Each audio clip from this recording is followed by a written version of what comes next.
couplet. Jane Eyre, by Charlotte Brontë. Chapter 19. The library looked tranquil enough as I entered it, and the Sibyl, if Sibyl she were, was seated snugly enough in an easy-chair at the chimney-corner. She had on a red cloak and a black bonnet, or rather a broad-brimmed gipsy hat, tied down with a striped handkerchief under her chin. An extinguished candle stood on the table. She was bending over the fire, and seemed reading in a little black book, like a prayer-book, by the light of the blaze. She muttered the words to herself, as most old women do, while she read. She did not desist immediately on my entrance. It appeared she wished to finish a paragraph. I stood on the rug and warmed my hands, which were rather cold with sitting at a distance from the drawing-room fire. I felt now as composed as ever I did in my life. There was nothing, indeed, in the gipsy's appearance to trouble one's calm. She shut her book and looked slowly up. Her hat brim partially shaded her face, yet I could see, as she raised it, that it was a strange one. It looked all brown and black. Elf-locks bristled out from beneath a white band which passed under her chin, and came half over her cheeks, or rather jaws. Her eye confronted me at once with a bold and direct gaze. "Well, and you want your fortune told?" she said, in a voice as decided as her glance, as harsh as her features. "I don't care about it, mother. You may please yourself, but I ought to warn you I have no faith." "It's like your impudence to say so. I expected it of you. I heard it in your step as you crossed the threshold." "Did you? You've a quick ear." "I have, and a quick eye, and a quick brain." "You need them all in your trade."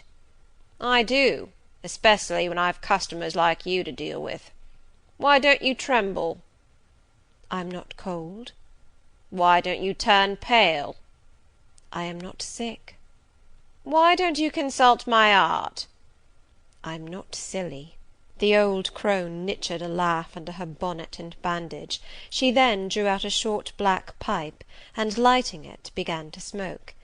Having indulged a while in this sedative, she raised her bent body, took the pipe from her lips, and while gazing steadily at the fire, said very deliberately, "You are cold, you are sick, and you are silly." "Prove it," I rejoined. "I will, in a few words. You are cold because you are alone. No contact strikes the fire from you that is in you. You are sick because the best of feelings, the highest and the sweetest given to man, keeps far away from you. You are silly because, suffer as you may, you will not beckon it to approach, nor will you stir one step to meet it where it waits you." She again put her short black pipe to her lips, and renewed her smoking with vigour. "You might say all that to almost any one who you knew lived as a solitary dependent in a great house." "I might say it to almost any one, but would it be true of almost any one?" "In my circumstances." "Yes, just so in your circumstances, but find me another precisely placed as you are." "It would be easy to find you thousands." "You could scarcely find me one. If you knew it, you are peculiarly situated. Very near happiness, yes, within reach of it. The materials are all prepared. There only wants a movement to combine them. Chance laid them somewhat apart. Let them be once approached, and bliss results." "I don't understand enigmas. I never could guess a riddle in my life." "If you wish me to speak more plainly, show me your palm." "And I must cross it with silver, I suppose?" "To be sure." I gave her a shilling. She put it into an old stocking-foot which she took out of her pocket, and having tied it round and returned it, she told me to hold out my hand. I did. She approached her face to the palm, and pored over it without touching it. "It is too fine," said she. "I can make nothing of such a hand as that, almost without lines. Besides, what is in a palm? Destiny is not written there." "I believe you," I said. "No," she continued, It is in the face, on the forehead, about the eyes, in the lines of the mouth. Kneel and lift up your head." "Ah, now you are coming to reality," I said as I obeyed her. "I shall begin to put some faith in you presently." I knelt within half a yard of her. She stirred the fire, so that a ripple of light broke from the disturbed coal.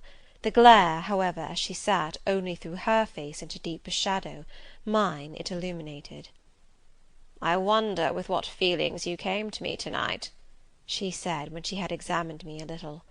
"I wonder what thoughts are busy in your heart during all the hours you sit in yonder room with the fine people flitting before you like shapes in a magic lantern, just as little sympathetic communion passing between you and them, as if they really were mere shadows of human forms, and not the actual substance."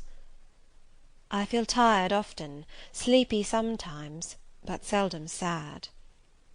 "Then you have some secret hope to buoy you up and please you with whispers of the future?" "Not I. The utmost I hope is, to save money enough out of my earnings to set up a school some day in a little house rented by myself." "A mean nutriment for the spirit to exist on; and sitting in that window seat, you see I know your habits." "You have learned them from the servants." "Ah, you think yourself sharp?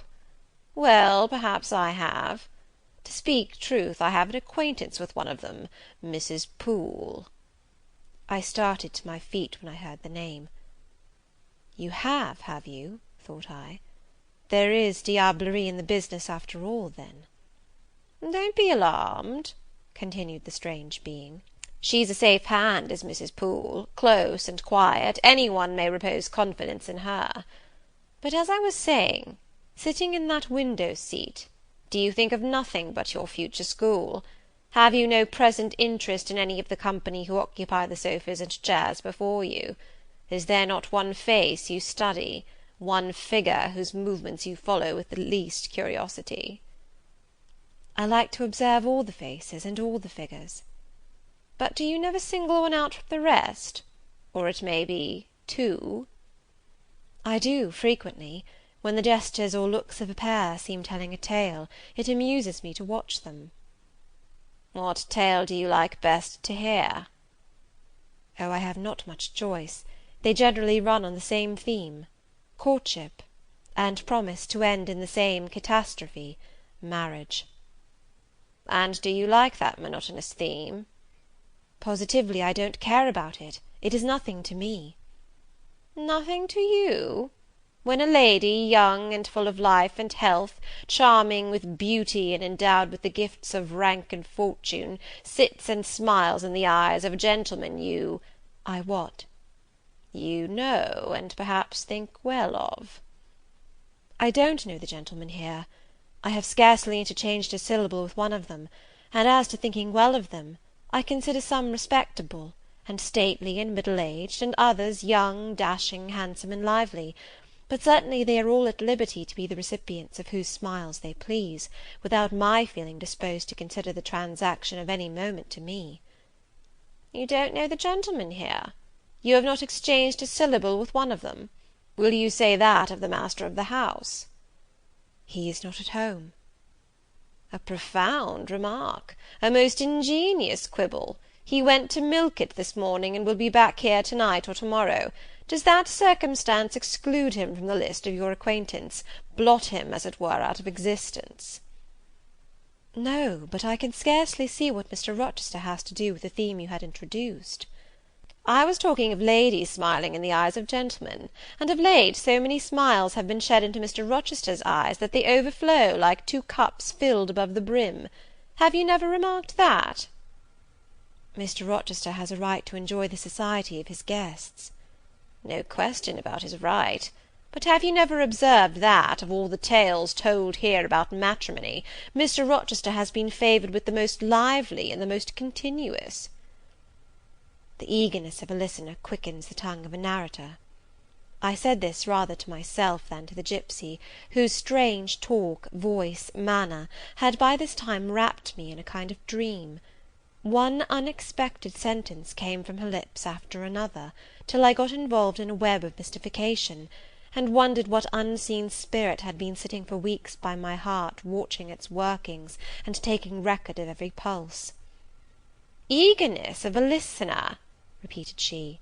"Yes, Mr. Rochester has sat by the hour, his ear inclined to the fascinating lips that took such delight in their task of communicating, and Mr. Rochester was so willing to receive, and looked so grateful for the pastime given him. You have noticed this?" Grateful? I cannot remember detecting gratitude in his face. Detecting? You have analysed, then? And what did you detect, if not gratitude? I said nothing. You have seen love, have you not? And looking forward, you have seen him married, and beheld his bride happy? Not exactly. Your witch's skill is rather at fault sometimes. What the devil have you seen, then?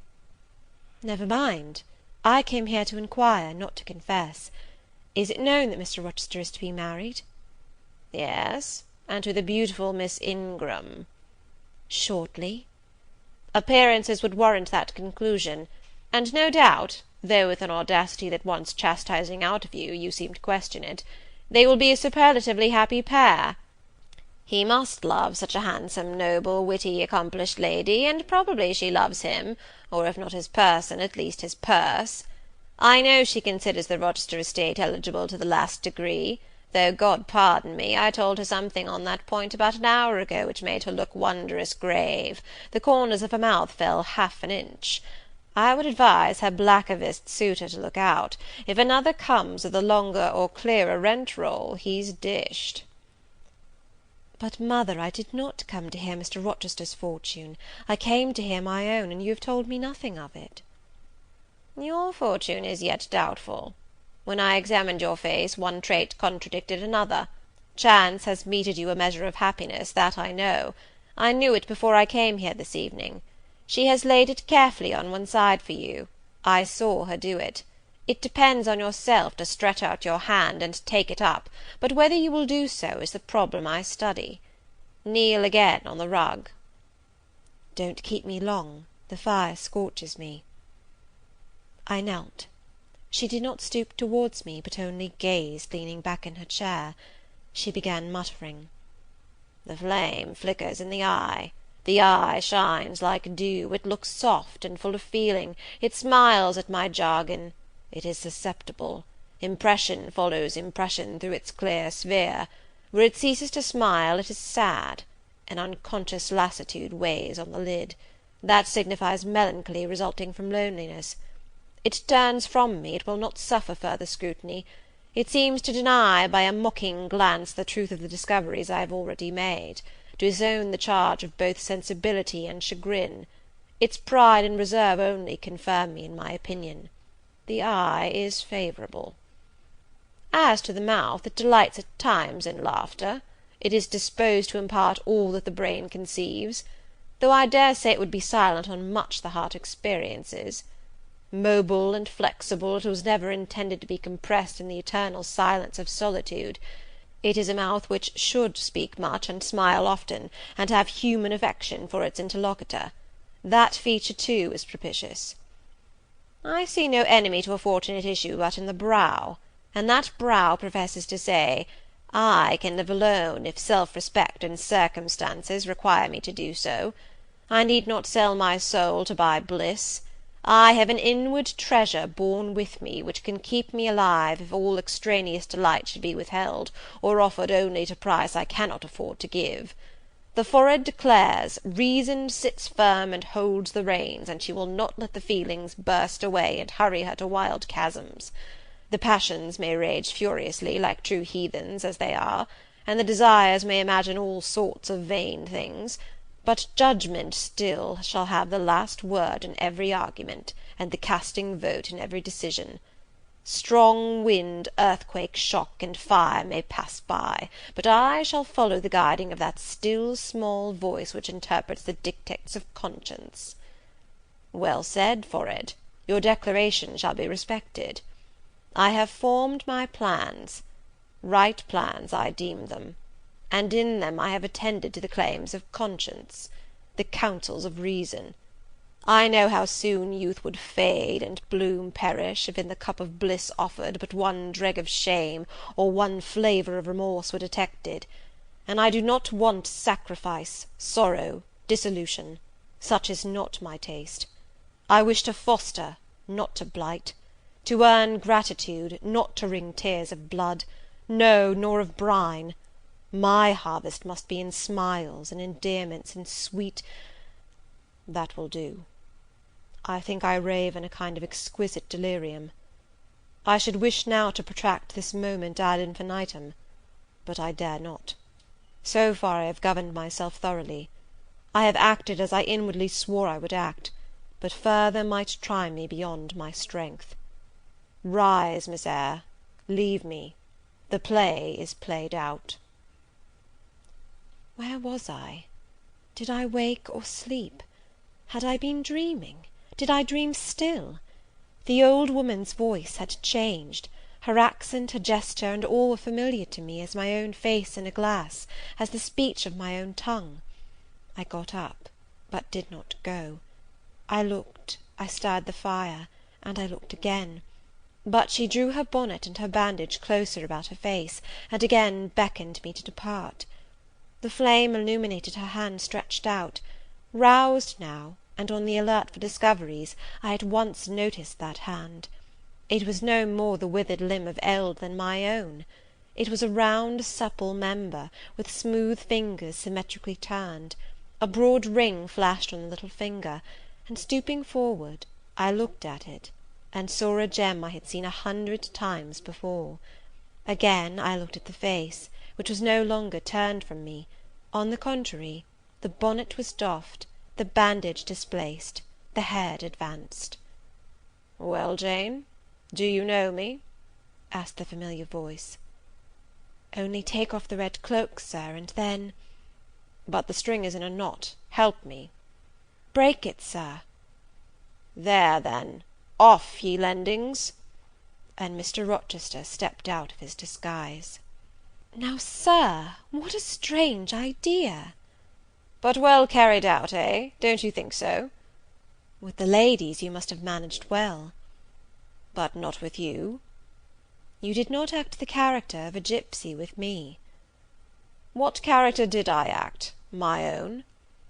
No, some unaccountable one. In short, I believe you have been trying to draw me out. Or in. You have been talking nonsense to make me talk nonsense. It is scarcely fair, Sir.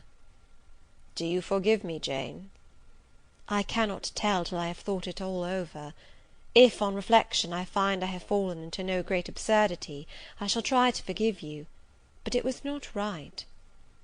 Oh, you have been very correct, very careful, very sensible. I reflected, and thought on the whole I had. It was a comfort; but indeed I had been on my guard almost from the beginning of the interview. Something of masquerade I suspected. I knew gipsies and fortune-tellers did not express themselves as this seeming old woman had expressed herself. Besides, I had noted her feigned voice, her anxiety to conceal her features; but my mind had been running on Grace Poole, that living enigma, that mystery of mysteries, as I considered her. I had never thought of Mr. Rochester. "Well," said he, "what are you musing about? What does that grave smile signify?" "Wonder and self-congratulation, Sir. I have your permission to retire now, I suppose?" "No, stay a moment, and tell me what the people in the drawing-room yonder are doing." "Discussing the gipsy, I dare say." "Sit down, let me hear what they have said about me." "I had better not stay long, Sir, it must be near 11 o'clock. Oh, are you aware, Mr. Rochester, that a stranger has arrived here since you left this morning?" "A stranger? No, who can it be? I expected no one. Is he gone?" "No. He said he had known you long, and that he could take the liberty of installing himself here till you returned." "The devil he did! Did he give his name?" "His name is Mason, Sir, and he comes from the West Indies, from Spanish Town in Jamaica, I think." Mr. Rochester was standing near me. He had taken my hand as if to lead me to a chair. As I spoke, he gave my wrist a convulsive grip; the smile on his lips froze; apparently a spasm caught his breath. "Mason, the West Indies," he said, in the tone one might fancy a speaking automaton to announce its single words. "Mason, the West Indies," he reiterated, and he went over the syllables 3 times, growing in the intervals of speaking whiter than ashes. He hardly seemed to know what he was doing. "Do you feel ill, sir?" I inquired. "Jane, I've got a blow, Jane," he staggered. "Oh, lean on me, sir." "Jane, you offered me your shoulder once before, let me have it now." "Yes, sir, yes, and my arm." He sat down and made me sit beside him. Holding my hand in both his own, he chafed it, gazing on me at the same time with the most troubled and dreary look. "My little friend," said he, "I wish I were in a quiet island with only you, and trouble and danger and hideous recollections removed from me." "Can I help you, sir? I'd give my life to serve you." "Jane, if aid is wanted, I'll seek it at your hands, I promise you that." "Thank you, sir. Tell me what to do. I'll try at least to do it." "Fetch me now, Jane, a glass of wine from the dining room. They will be at supper there. And tell me if Mason is with them, and what he is doing." I went. I found all the party in the dining room at supper, as Mr. Rochester had said. They were not seated at table. The supper was arranged on the sideboard. Each had taken what he chose, and they stood about here and there in groups, their plates and glasses in their hands. Every one seemed in high glee. Laughter and conversation were general and animated. Mr. Mason stood near the fire, talking to Colonel and Mrs. Dent, and appeared as merry as any of them. I filled a wine glass. I saw Miss Ingram watch me frowningly as I did so. She thought I was taking a liberty, I dare say, and I returned to the library. Mr. Rochester's extreme pallor had disappeared, and he looked once more firm and stern. He took the glass from my hand. "Here is to your health, ministrant spirit," he said. He swallowed the contents and returned it to me. "What are they doing, Jane?" "Laughing and talking, sir." "They don't look grave and mysterious, as if they had heard something strange?" "Not at all. They are full of jests and gaiety." "And Mason?" "He was laughing too." "If all these people came in a body and spat at me, what would you do, Jane?" "Turn them out of the room, sir, if I could." He half smiled. "But if I were to go to them, and they only looked at me coldly, and whispered sneeringly amongst each other, and then dropped off and left me one by one, what then? Would you go with them?" "I rather think not, sir. I should have more pleasure in staying with you." "To comfort me?" "Yes, sir, to comfort you as well as I could." "And if they laid you under a ban for adhering to me?" "I probably should know nothing about their ban, and if I did, I should care nothing about it." "Then you could dare censure for my sake?" "I could dare it for the sake of any friend who deserved my adherence, as you, I am sure, do." "Go back now into the room. Step quietly up to Mason, and whisper in his ear that Mr. Rochester is come, and wishes to see him. Show him in here, and then leave me." "Yes, sir." I did his behest. The company all stared at me as I passed straight among them. I sought Mr. Mason, delivered the message, and preceded him from the room. I ushered him into the library, and then I went upstairs. At a late hour, after I had been in bed some time, I heard the visitors repair to their chambers. I distinguished Mr. Rochester's voice, and heard him say, "This way, Mason, this is your room." He spoke cheerfully. The gay tones set my heart at ease. I was soon asleep. Chapter 19.